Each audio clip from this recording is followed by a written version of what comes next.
Hello, my name is Michelle Gleeson and I'm the Chair of the Finance Council. As has been the case in the past several years, in an effort to reach the widest audience possible, we will report the 2022 year-end financial situation to the parishioners by means of this video. All of today's material will also be posted on the parish website.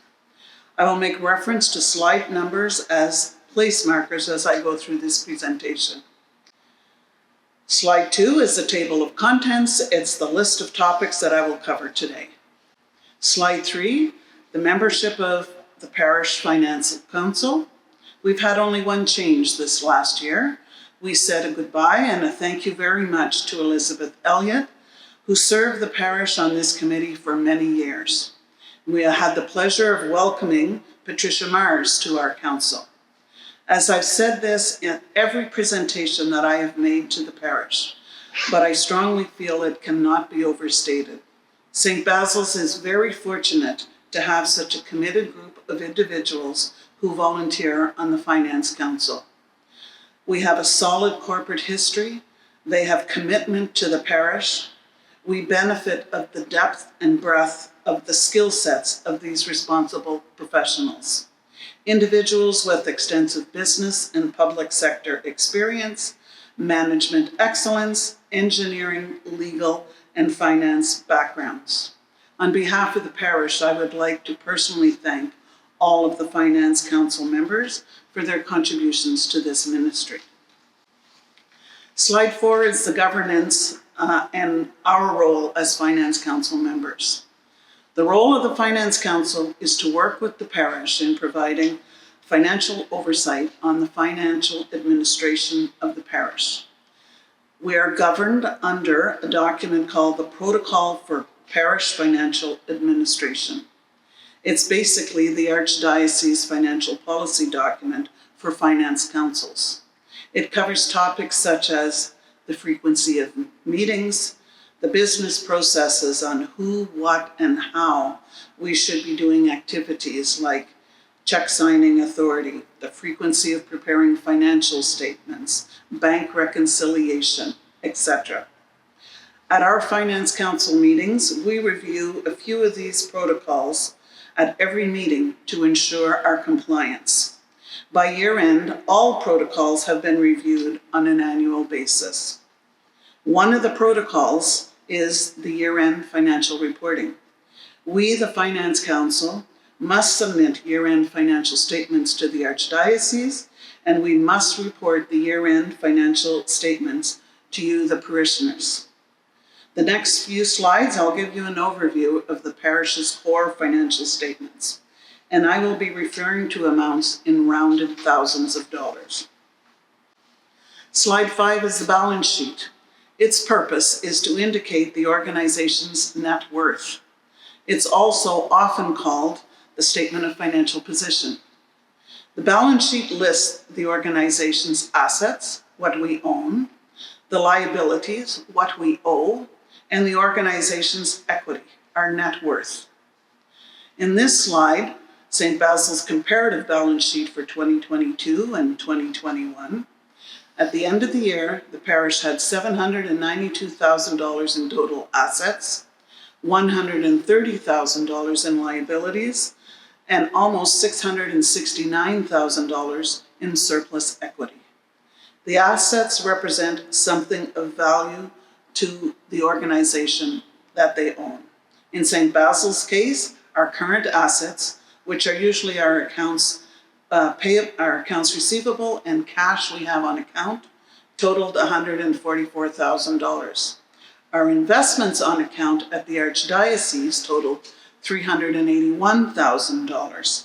We earn approximately 4% interest rate on those monies. In 2022, the interest revenue earned was $13,000. We also have as an asset our endowment fund, the CIBC shares, which totaled $273,800. You'll note that the same line on the balance sheet for last year, in 2021, the value of those shares was $368,000, and I'll speak to that shortly. Liabilities represent any debts we owe to others. In our case, that's made up of the accounts payable we owe to suppliers at the time of closing our financial books, and the monies we hold on account for the various groups and ministries within the parish. For example, donations that are received for the Refugee Fund, or social action donations, or pastoral outreach. These are examples of monies we have on account. At the end of 2022, our liabilities were $130,000. Equity represents the value of the organization. It's derived after subtracting the debts we owe, our liabilities, from the value of the assets we own. For St. Basil's at the end of 2022, our equity account totals $668,800. Now, this does not mean that as a parish we have $668,000 available to spend right now if we needed it. And it doesn't mean that because the bulk of the monies in the equity account are earmarked for specific purposes. And on the next slide, I'll go in a little bit more detail on the components of our equity account. But suffice to say, St. Basil's is blessed with having a very healthy equity account. Our equity account represents the financial health of our organization. And at St. Basil's, this account has two basic components. First, there's $270,000 in funds available for general purposes. This is a source of funds we use to currently fund the ongoing operations of the parish or to cover any deficits that the parish may experience. This is also the main source of monies that are held on account at the Archdiocese, for which we receive that 4% interest revenue that I just mentioned. The interest earned is used to help cover parish operations. The more we draw down on our general purpose account monies to cover any deficits, the less we earn in interest revenue. The second component of our equity account, which totals $398,000, is our designated reserved funds for special purposes. Of this amount, there's $273,800. That is the current market value of the CIBC shares that were donated by a very generous benefactor. Now, these securities have very specific stipulations attached to them. For example, we cannot touch the principal investment. We can only use the dividend interest earned from these shares. These monies are not to be used to go towards ongoing operations of the parish, but rather they're to be used for parish charitable activities, such as mission and social justice, as an example. In 2022, the endowment investment income earned was $16,300. Now, I mentioned the decrease in year-over-year comparisons of the CIBC shares. In 2021, it was $368,000. The shares had a value of $368,000. In 2022, the value of the shares was $273,000. There was a market decrease in the value of our shares of approximately $95,000, and that was due to market conditions. All market decreases or increases must be reported on the financial statements.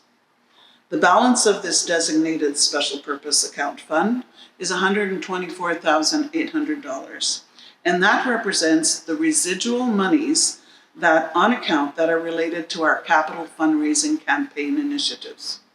We still have approximately $70,000 worth of electrical work to be completed. The balance remaining after that is approximately $55,000, and that will be put in a reserve for major capital repairs. In summary then, the parish has a very healthy net worth, with approximately $60,000 of these monies, i.e. $399,000, earmarked for specific purposes, and the balance, $270,000, available for general purpose use. The next slide is a snapshot of St. Basil's comparative income statements for both 2021 and 2022. This slide includes all revenue expenses, including all designated funds, major capital projects, all of the data for the current calendar year. You'll notice a negative line item titled Mark to Market of $94,700. That represents the decrease in the market value of our CIBC shares. This year it was a decrease in value. Last year it was an increase in the value of those shares. These changes must be reported on the income statement for the parish. A few other key points to note. On the income statement, you'll notice that the revenues of $298,000. With the exception of approximately $11,000 in COVID relief funding we received this year, the bulk of the revenues collected is thanks to the generosity of St. Basil's parishioners. On the next slide, I'll give you a little bit more detail on that $298,000. Operational expenses for running the parish in 2022 were $266,900. Our major capital project expenses this year were $25,300, and our designated expenses incurred were $49,000.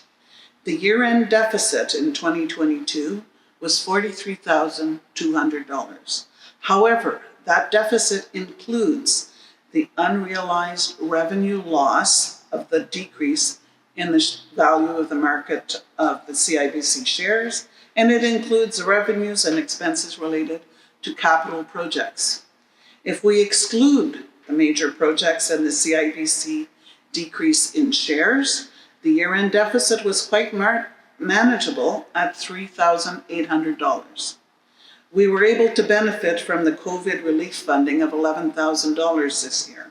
Without that, our operating deficit would have been approximately $15,000 for the parish. Slide 8 is a revenue slide, and this slide identifies all of the various categories of revenues received at St. Basil's in 2022. For example, our Sunday collections, any special envelopes, and rental revenue as examples. St. Basil's is a very generous parish. $332,000 of the total revenues stems directly from parishioner contributions. The two largest components of that are our Sunday collections at $204,000 and our capital building fund raised at $76,000. This represents almost 85% of the $332,000 in parish contributions. We had special envelope collections for the Archdiocese. $14,000 was collected, and various parish special collection envelopes, $37,000 was collected. The parish also receives other types of revenue income, namely various rental monies and interest earned on account at the diocese, and that totaled $49,000. And this, our last year in 2022 of COVID relief funding from the Government of Canada, totaled $11,700. Thank you all very much for your generosity and your continued support to St. Basil's. Now, before I go on and give you a little bit more details on the operations of the parish on the next slide, I'd just like to take a moment and speak a little bit more in detail about you, the parishioners, and your generosity and where the monies collected are spent and or allocated. You will find a new report posted on our website along with this presentation this year, and the report is entitled The 2022 Overview of Charitable Donations and Disbursements. You are strongly encouraged to read it. It is important that all parishioners are made aware of the marvelous array of contributions your donations make to our community, both far and wide. Your respective donations have truly made a difference in so many ways to so many people. On behalf of the recipients, thank you all very much. Slide 9 is the operating income statement as well as a picture of our 2023 budget. So on these next few slides, I'll focus a lot more on the operations of the parish, excluding any capital projects, any designated funds, and the CIBC shares. So we get a better picture of the revenues and expenses related to running St. Basil's. This slide provides you with a little bit more of a breakdown on the types of expenditures. For example, HR, our salary cost, liturgical cost, operating and maintenance, provides you with a comparison of what was spent in both 2021 and 2022 and a year-over-year percent change. The 2022 revenues for operating the parish were $263,000, and that's 13% lower than it was in 2021. That's largely due to a drop in the COVID salary relief funding from the federal government. In 2021, we received $15,000, and in 2022, it was $11,700. Actually, our collections, our Sunday collections in 2022, were approximately $10,000 higher than the previous year. The 2022 expenses were $266,900. That's 7% lower than it was in 2021. There was a small increase in year-over-year for admin expenses. There was a decrease in diocesan taxes of about 23%, and that was largely based because we received less COVID relief monies. We paid less in diocesan taxes for 2022. There was a decrease in property maintenance cost of about 34%. The big drivers for that is in 2021, you'll recall, we paid a one-time cost of $17,000 to repair a sinkhole in the church parking lot. And also in 2022, to help manage our operating and maintenance costs, we did not plow the east parking lot, and that generated a savings of $4,000 in those expenses.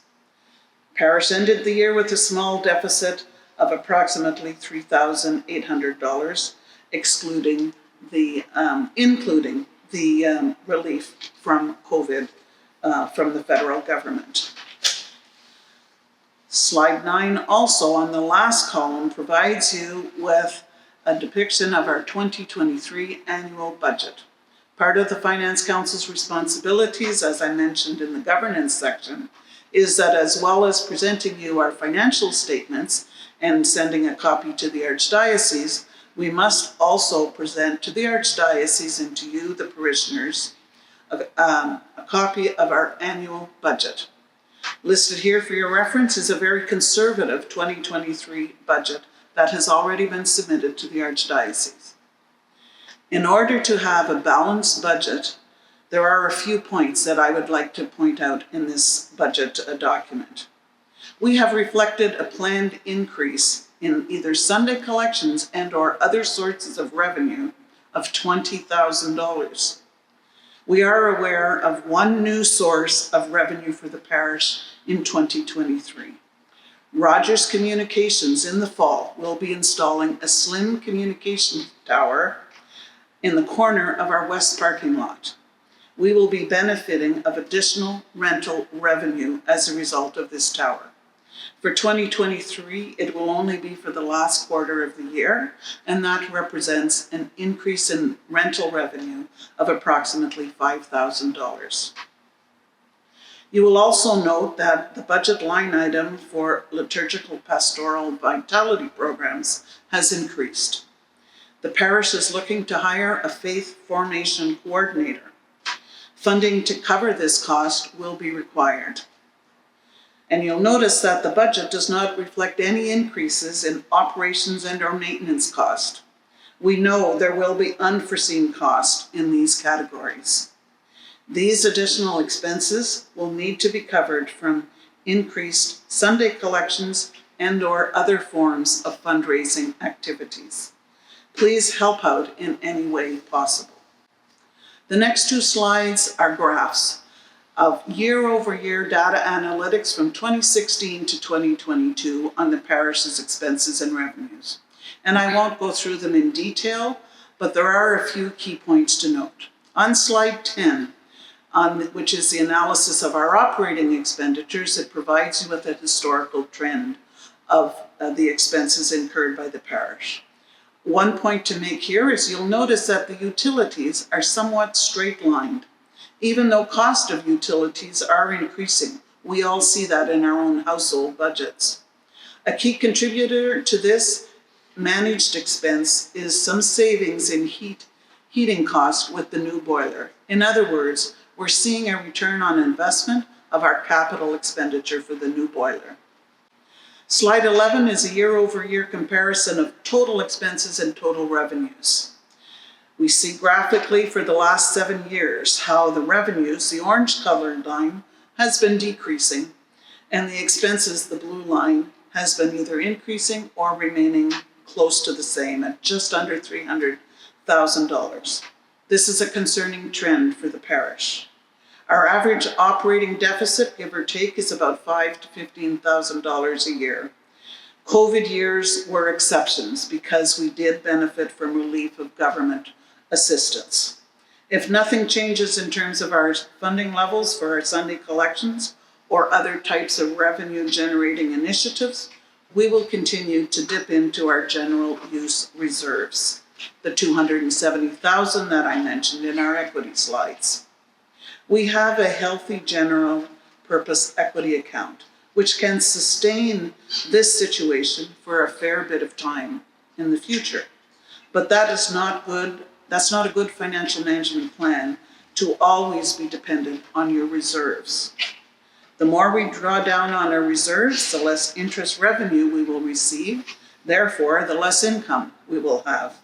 It's a vicious circle, which basically exponentially widens the gap between our revenues and expenses and shortens the time frame of our equity cushion. Higher inflation rates equals higher cost of operations in the future. The diocesan taxes are likely to increase. They're currently at 13%, and it would not be unreasonable assumption that this rate may increase. We have an aging parishioner base, and there's likely a decrease in regular Sunday collections. And our post-COVID resumption of activities or growth in our parish vitality programs comes with it an increase in costs. These are all elements that will eat away at our general purpose equity account. Unless our revenues don't increase, our equity-based cushion will continue to decrease, but at a rate faster than it did in the past. Please take this into consideration in your respective donation plans. Slide 12 is on the Accessibility and Hospitality campaign. This campaign was launched in 2018 to address the purchase of a new boiler, replace the issues with the heat in the basement, install a new lift, and replace or repair the rectory and office roofs. The actual expenditures of these amounts are noted on the slide. The end of December 2021, I stood before you and I briefed you that the parish had successfully raised over 86% of our target of $535,000. Now, at the end of December's 2022 financial statements, the balance of funds required, $76,600, was raised. And Father Darrell made this announcement to the parish in early January 2023, that our target had been met. Thank you all very much. It is important to point out that for a good half of the time period of this fundraising campaign, we were in a COVID pandemic. That's an exceptional accomplishment, and thank you all for your contributions and for making this a successful campaign. Slide 13 speaks a bit on the ongoing building fund situation. As mentioned, after completing our outstanding electrical work, we estimate that we'll have approximately $55,000 in our building fund reserve. Now, that's not a luxury, but rather a foundation for a good financial management capital strategy. It's like having a household savings account. The Financial Council would like to point out that the special envelopes in your collection boxes earmarked for the building fund are still required. The maintenance and repair pressures of a building of this size and age, as you can well imagine, are ongoing. As an example, the cost to plow the west parking lot in 2022 totaled over $10,000. In 2021, the cost was about the same, but that was for both the east and the west parking lot. We cut maintenance cost expense by $4,000 in not plowing the east lot. We recently had eaves trough that broke off at the side door because of ice buildup. That will need to be repaired this spring. Just the same as our households, ongoing maintenance is an ongoing cost. However, here at St. Basil, because of the building, it's a larger scope and the costs are higher. Please continue to use the special building fund envelopes to help maintain our place of worship in good working order. And finally, in closing, despite dealing with Omicron and pandemic issues in 2022, financially speaking, thanks to the commitment and the generosity of St. Basil's parishioners, we have been able to weather this year relatively well. 2022 saw the parish complete and meet its target of $535,000 for the Accessibility and Hospitality fundraising campaign. That's a substantial accomplishment. Parishioners have continued to be very generous with their charitable donations. You are encouraged to read the 2022 disbursement and donation report posted on the website. It'll provide you insights as to the groups and the organizations that benefit from your generosity. We're entering 2023 with new hope and promise.